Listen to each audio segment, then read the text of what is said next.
وہ ایک بچہ آیا نا اپنی ماں کے لیے لباس لینے کے لیے، اور پہلے وہ گیا اپنے چچا کے پاس. اس کی ماں بیوہ تھی اور اس کا لباس پھٹ گیا تھا، اور وہ اپنے چچا کے پاس گیا تو اس نے دتکار دیا. ماں نے اس کو روکا تھا بیٹا نہ جانا، لیکن اس نے کہا کہ تیرے بدن کے اوپر جو لباس ہے وہ بھی پھٹ گیا ہے اور جگہ جگہ سے جسم جھلک رہا ہے، تو میں اپنے چچا سے آپ کے لیے لباس لے کے آتا ہوں. پھر جو رویہ اس نے اختیار کیا تو واپس روتا ہوا آ رہا تھا، تو کسی نے راستے نے پوچھا کہ کیا ماجرا ہوا.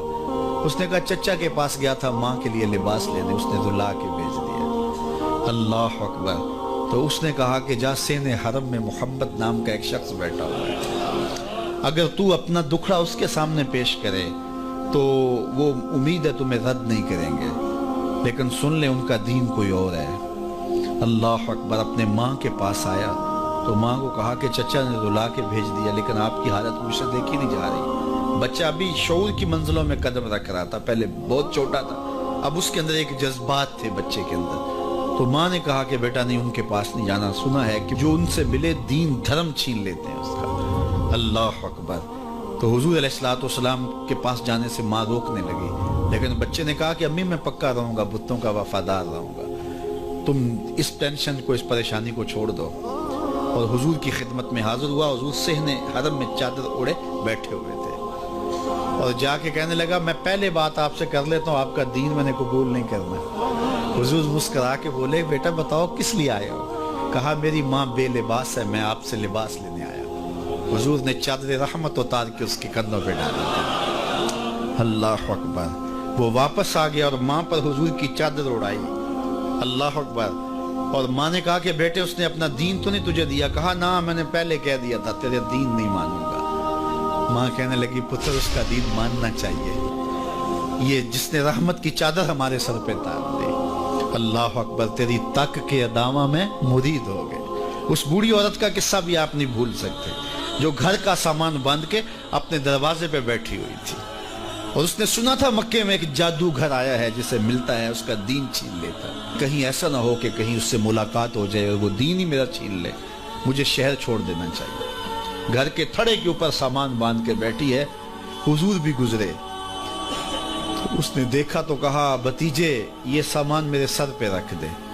حضور نے سامان اٹھایا، دیکھا تو بوجھل تھا، وزنی تھا، اور بڑھیا کو دیکھا تو کمزور تھی. تو کہا کہ بڑھیا اگر چاہو تو جہاں چاہتی ہو، میں خود نہ چھوڑا. اس نے کہا اس سے بڑی مہربانی کیا ہوگی. حضور نے سامان اٹھایا ہوا ہے اور بڑھیا سے باتیں بھی کرتے جا رہے ہیں.